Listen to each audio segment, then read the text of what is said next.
Nah, di sini tuh aku bakal bahas 3 penyebab umum piston motor kalian itu rusak. Disimak bareng-bareng ya, apa aja sih penyebabnya. Nah, semua komponen yang ada di sepeda motor kalian itu tentu aja ada masa pakainya.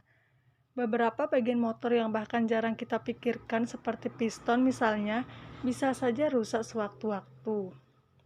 Piston motor yang rusak diakibatkan beberapa penyebab.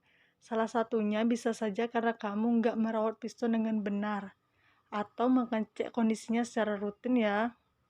Padahal piston merupakan komponen yang berperan penting dalam sebuah kendaraan.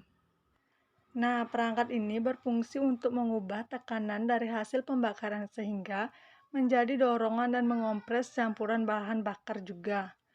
Nah, karena fungsinya yang sangat vital, sudah seharusnya kamu itu mengetahui terlebih dahulu apa aja sih yang menyebabkan piston motor rusak.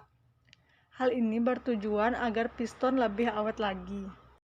Nah, untuk mengetahui lebih dalam tentang komponen yang satu ini, yuk ketahui apa aja sih yang menjadi penyebab rusaknya piston motor sehingga kamu bisa menghindarinya untuk antisipasi. Menggunakan oli yang kualitasnya rendah. Nah, jika kamu mengganti oli secara teratur, maka sudah bisa dipastikan hampir semua komponen yang ada dalam motormu akan lebih awet. Apalagi untuk kamu yang setiap harinya menggunakan sepeda motor. Nah, pastinya harus lebih sering lagi mengganti oli. Jika kamu sudah mengganti oli secara berkala dan piston motormu tetap rusak, bisa saja oli yang kamu pilih itu memiliki kualitas yang kurang baik. Nah, kamu itu jangan hanya tergiur pada harga yang murah. Pastikan kamu memperhatikan kualitas oli yang ditawarkan. Tak masalah kamu harus merogoh gocek sedikit lebih dalam, daripada piston dan komponen lain dalam motormu rusak hanya karena oli berkualitas buruk. Kerugian yang akan kamu tanggung pun akan jauh lebih besar. Bahan bakar dengan oktan yang rendah. Mengisi bahan bakar dengan kandungan oktan yang rendah bisa menjadi penyebab piston motormu juga cepat rusak. Sayangnya, hingga saat ini masih banyak saja pengendara motor yang menyepelekan dan lebih memilih bahan bakar dengan oktan rendah untuk kendaraan kesayangan mereka.